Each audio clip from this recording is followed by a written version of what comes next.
Okay, tanong. Alam mo ba ang iyong halaga? Alam mo bang mas matindi ang iyong halaga kaysa pinakamahal na bagay sa mundong ito?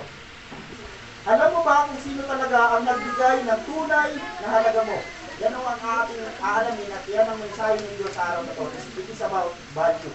It is about your worth. Yan ang mensahe ng Panginoon sa araw na ito. Ang mensahe natin ay sa Matthew chapter 10 verse 31. Ito ho ang mensahe ng Panginoon. Sabi dito ho, fear not, therefore, you are of more value than many sparrows. Huwag kang matakot. Bakit ito? Ikaw ay higit na mahalaga kaysa sa mga maya. Okay? Ito ang mensahe. The title of this message po natin, Know Your Value. Mahirap po sa atin bilang mga tao na pag may nakita tayong ibang tao rin, na paglabas mo ng bahay mo, ang dala-dala mo lang, nakamotor ka lang, at ang kasunod mo ay nakadukati. Minsan, ang value ng sasakyan mo o ng bagay na presyo sa'yo, nagiging parang basura. Kasi kung nakita mo yung katabi, mas maganda.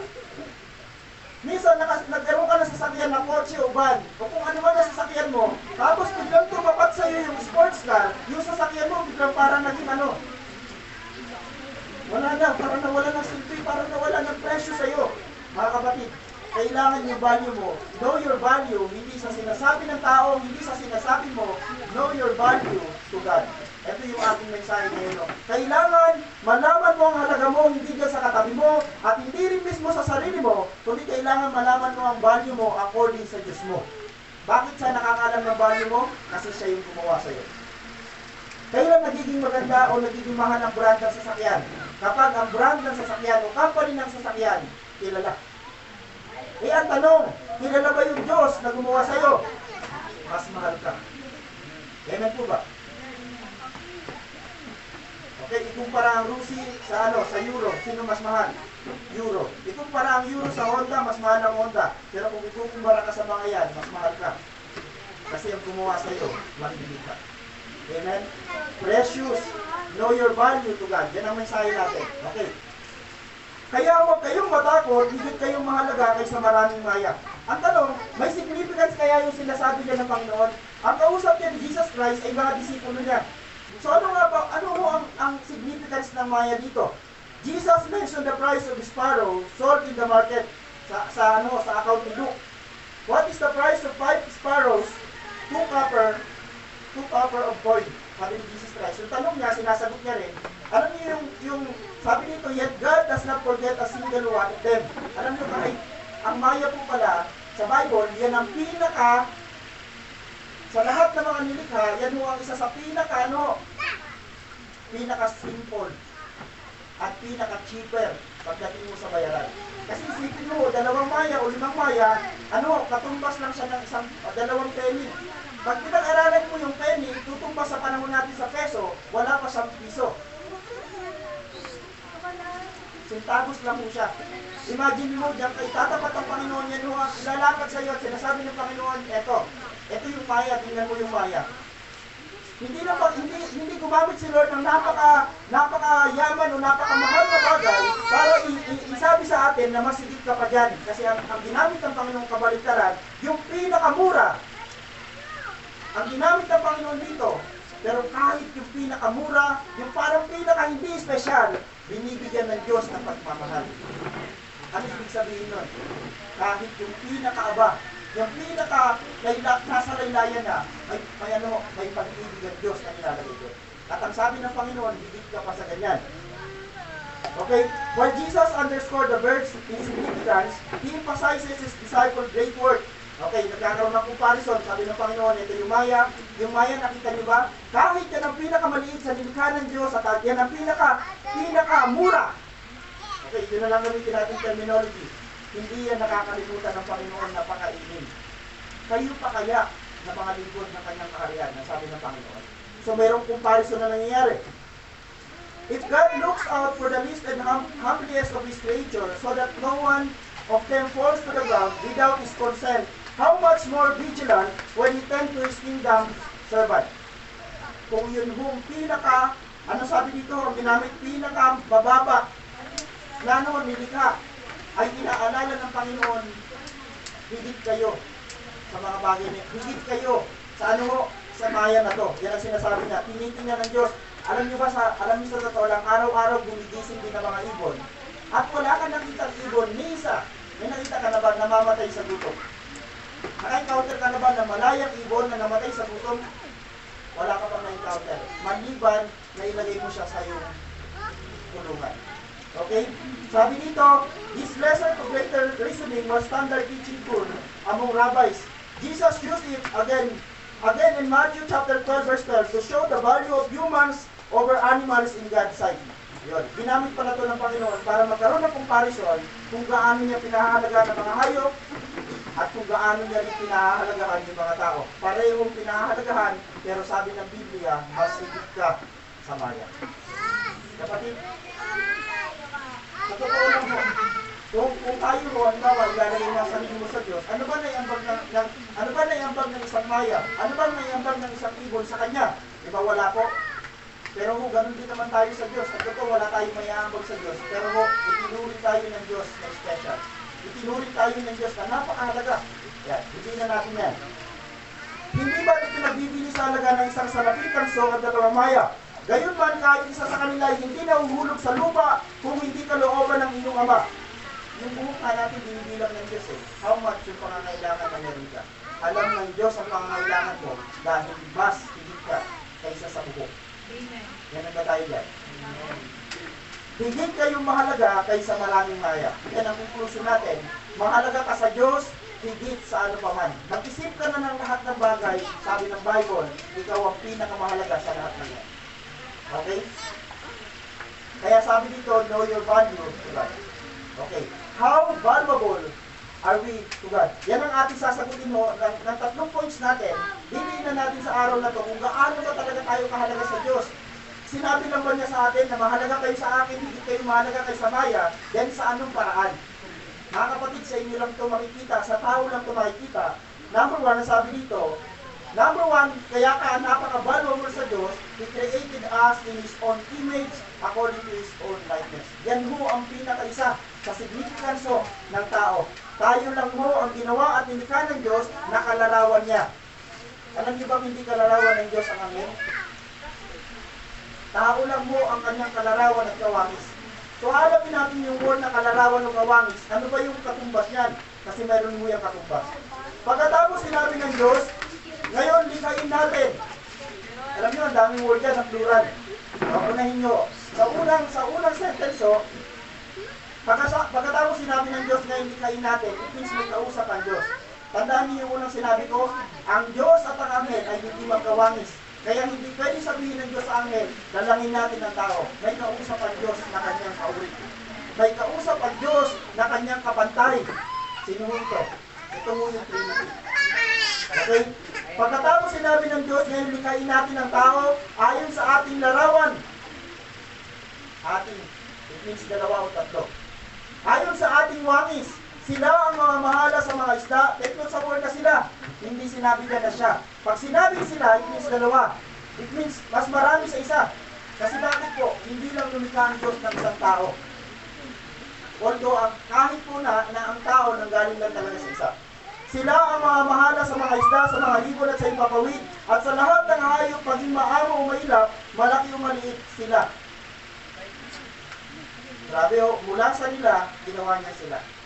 May something na pinag-aaralan tayo dito kasi bakit kailangan sila mag-produce ng Diyos, kailangan sila malikha ng Diyos kasi ang mga tao ang magkukontinyo ng mga bagay na ipinagkatiwala ng Diyos. Okay, tuloy natin. Nilalangan ng Diyos ang tao ayon sa kanyang larawan, sila'y kanyang nilalang na isang lalaki at isang babae. Isang lalaki at isang babae kasi bakit po sila yung magtatapos ng mga bagay na sinimulan ng Diyos. Ano ang mga sinimulan ng Diyos? Sinabi ng Panginoon magkaroon ng lahat ng uri ng hayop, pero hindi niya sinabing magkaroon ng lahat ng tao. Ano sabi niya sa tao? Yung Great Commission sa tao, una, go and multiply. Kaya hindi mo pwede magsama ang parehong lalaki at hindi rin pwede magsama ang parehong babae kasi wala sila mag-produce. Yung dakilang utos ng Diyos, kauna-unahan na sa Genesis at ang nagsabi, go and multiply.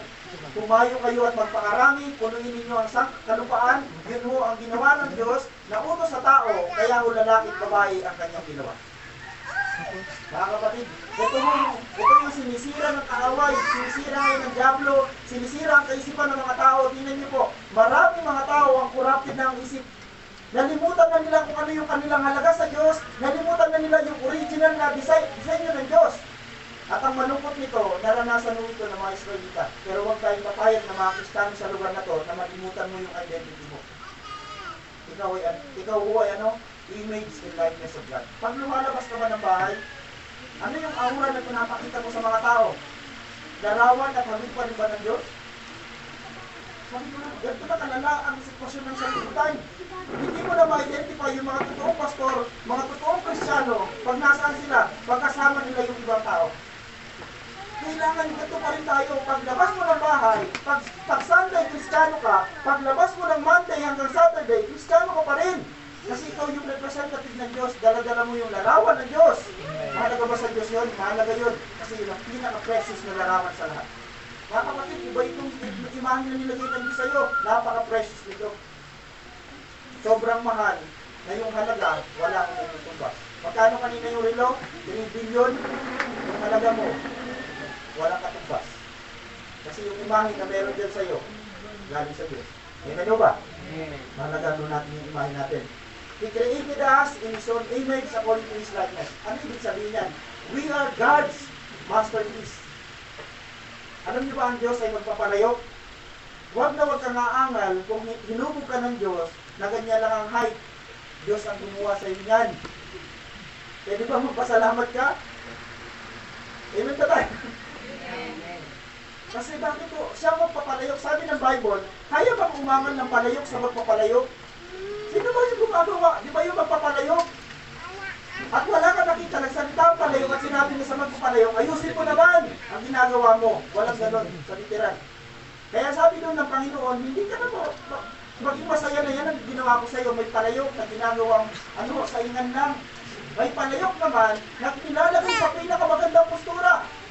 Pareho lang silang niligranong magpapalayok. Pareho ba silang precious? Pareho. Kaya lang nag-iiba ang value nila according na sa tao. Pero doon sa magpapalayok, pareho lang ang value nila. Kasi bakit? Pareho niyang binubog. Pareho niyang ginawa. Okay?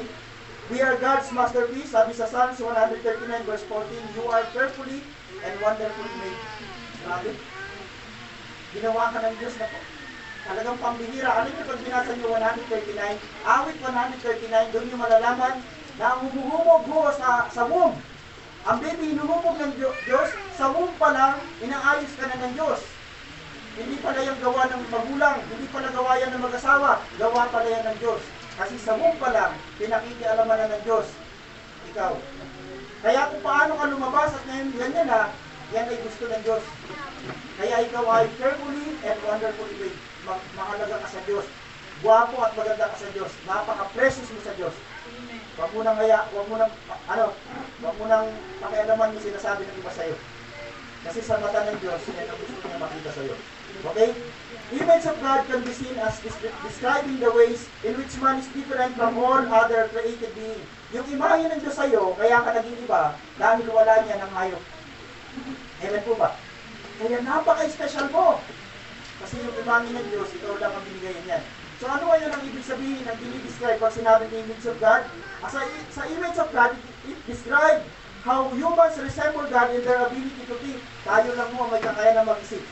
Pasensya na po kung ilalaban niyo sa akin, Pastor, mayroon akong alaga, nag-iisip din, pero mas lamang ka doon.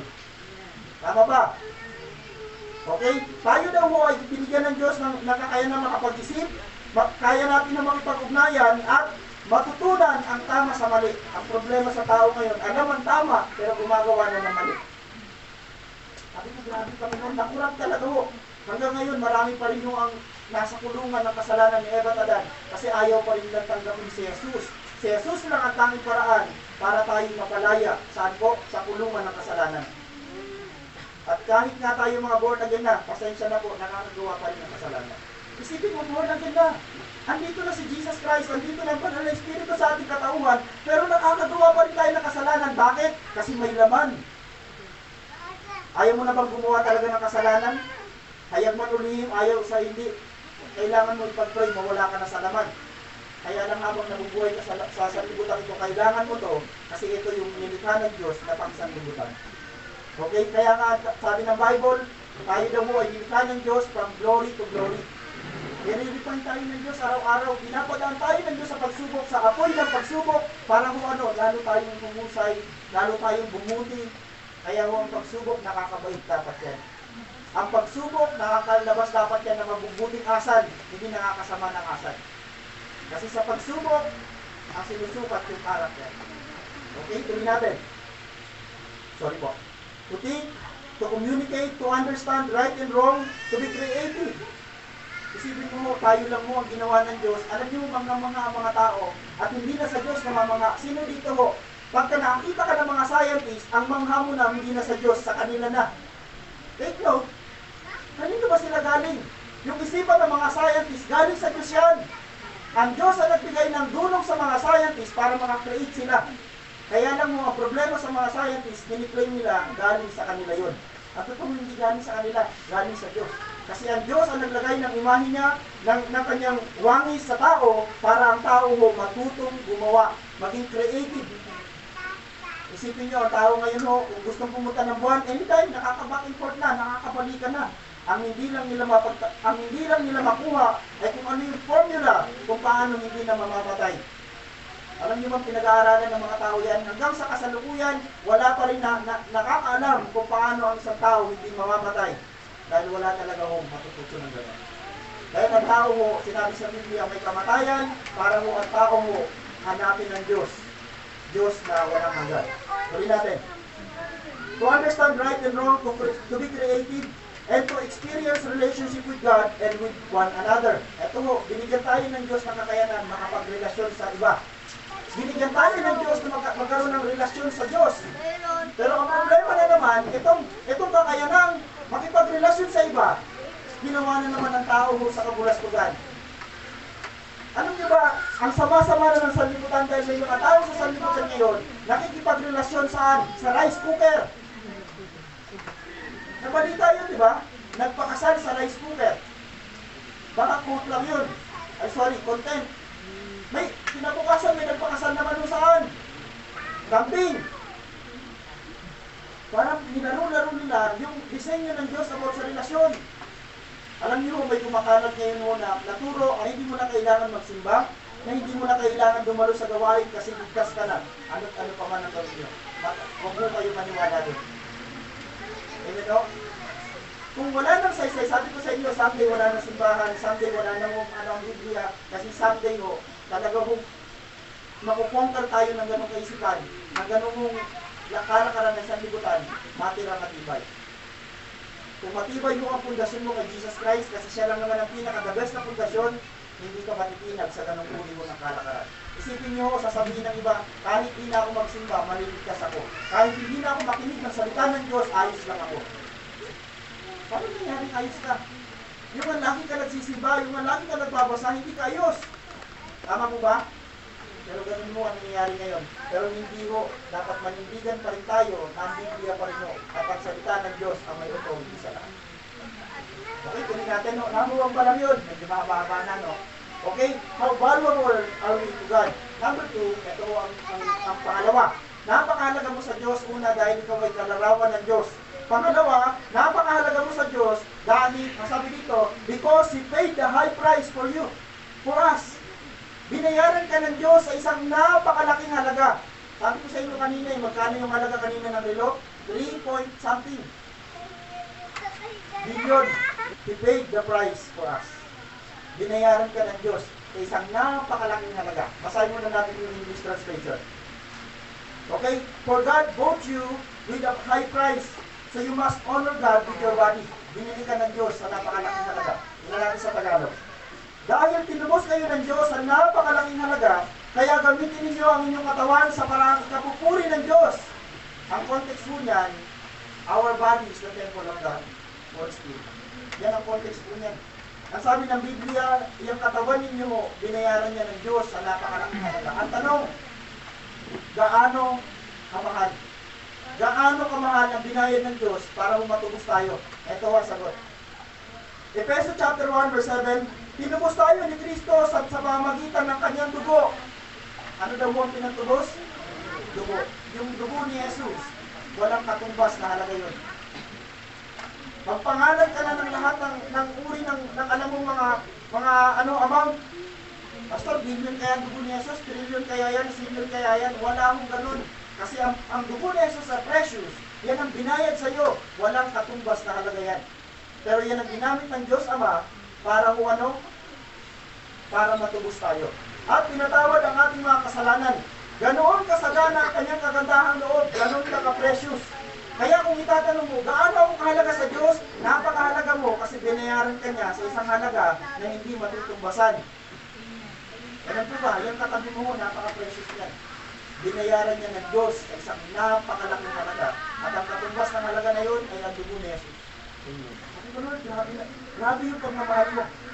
At pinatawad ang ating mga kasalanan, ganoon kasagana ang kanyang kagandahan loob sa atin, ganoon ka-precious, ganoon ka-value sa Diyos. Isipin mong binayaran ka ng Diyos, isang malaking halaga. He paid the price, He paid the high price for us. Meaning to say, He gave His Son for us, binigay ng Diyos sa kanyang bugtong na anak, His Son died for us, namatay si Jesus para sa atin, at ang good news, sabi dito, His Son redeemed us. Tinubos tayo ng Diyos sa isang napakahalaking halagang bagay. Yan o sinabi niya kanina sa Efeso chapter 1 verse 7. Ngayon, itong inaaral natin, sana mo mamaya pag-uwi mo, huwag mo makita ang sarili mong haba. Huwag mo makita ang sarili mo na napakaliit mong tao. O napakamura mong tao. Sa pinakamababaw na lingwahe, sana pag-uwi mo ngayong araw na to. Uwi ka sa bahay nyo, pupunta ka ng trabaho, pupunta ka sa mga kaibigan mo, kapatid, nakataas loob ka, nasasabihin sa sarili mo, hindi sa kanila, na ikaw ay anak ng Diyos. Ikaw ay precious. Alam niyo kung bakit po marami mga Kristiyano binibigyan na lang ng basta-basta ang kanyang sarili sa iba? Dahil hindi niya alam yung kanyang tunay na halaga. Okay? Last na tayo. Last. How valuable are we to God? Number 3, He called us His own possession.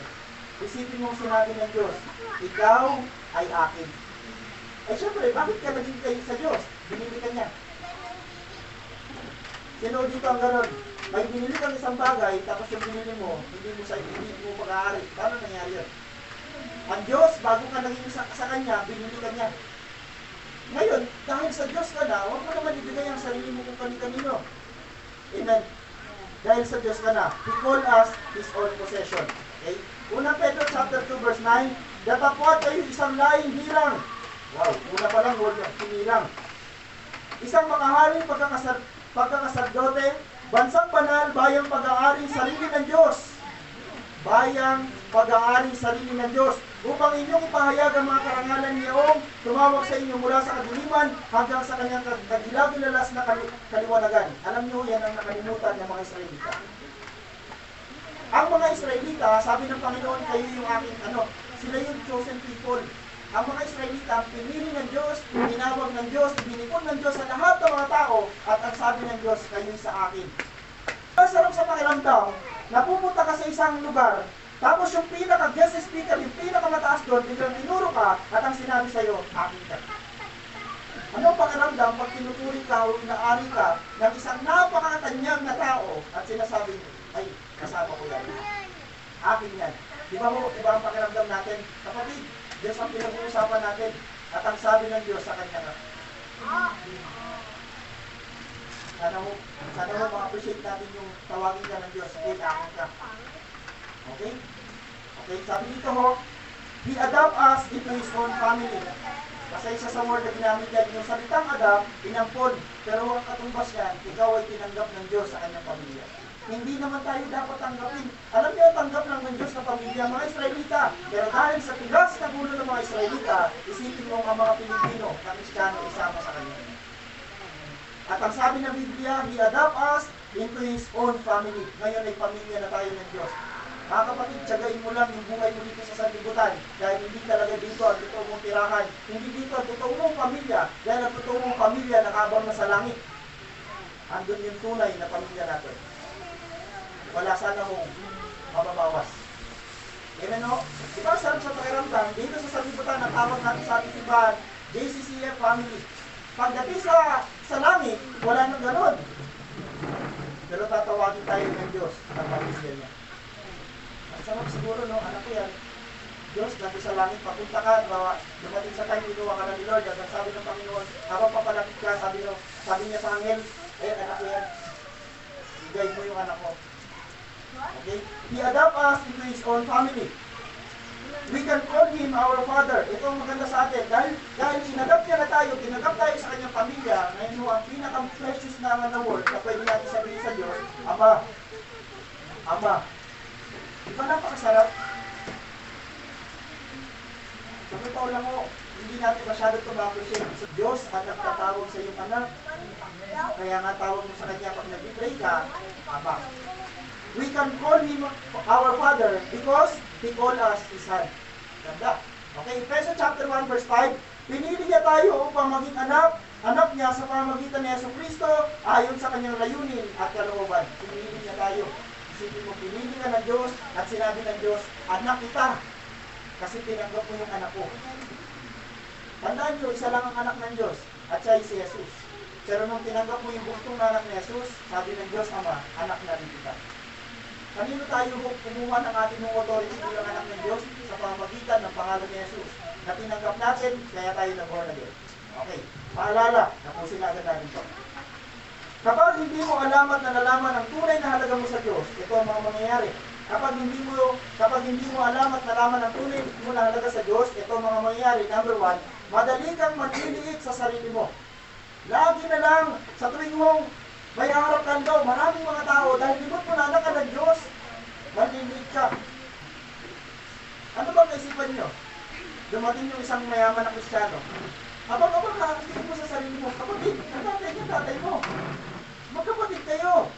Kaya nga mo, kailangan alam mo yung stand mo para hindi ka basta manliit sa sarili mo. Minsan no, nanliliit tayo dahil sa standard ng tao. Pero sa standard ng Diyos, kailangan nakapirm ka at matibay. Anak ako ng Diyos. Precious ako sa harapan niya. Hindi lang ako precious, valuable. Okay? Kasi kaimahe ko ang Diyos. Kasi anong pangalawa? Binayaran ako ng Diyos. At panglas, anak ka ng Diyos. Okay, madali ka manliliit kapag hindi mo alam ang value mo. Madali ka mangingina sa sinasabi ng ibang tao sa iyo. Ganyan ba mga Christian? Ano ba sa totoo lang, mahirap mag-advise sa mga unbeliever na magaganda ang buhay nila o magiging mga isang buhay nila. Pag ikaw mismo na nag-advise, hindi ganon. At tapos sila bless. Alam niyo pakiwari sa atin ng mga yan? Diba? Ganon ang kanila. Yung word na sino ka ba? Disgrace yun. Talagang abang-abang ka sa harapan ng mga yan. Pero ikaw, walang pagbabago kahit anong sabihin niya sa'yo. Kahit ibang stand mo. Amen? Ang stand mo, anak ako ng Diyos. May kaharian. Nanilikha ang Diyos para sa akin. Ano mo bang kaharian ang titiran mo? Hindi kubo. Hindi lang basta mansyon. Ang titirahan mo, kaharian sa langit. Na ano ang sino gumawa? Diyos. Isipin mo kaharian ang titirahan mo. Kaharian pala. Ikaw pala yung prinsipe, ikaw pala yung prinsesa.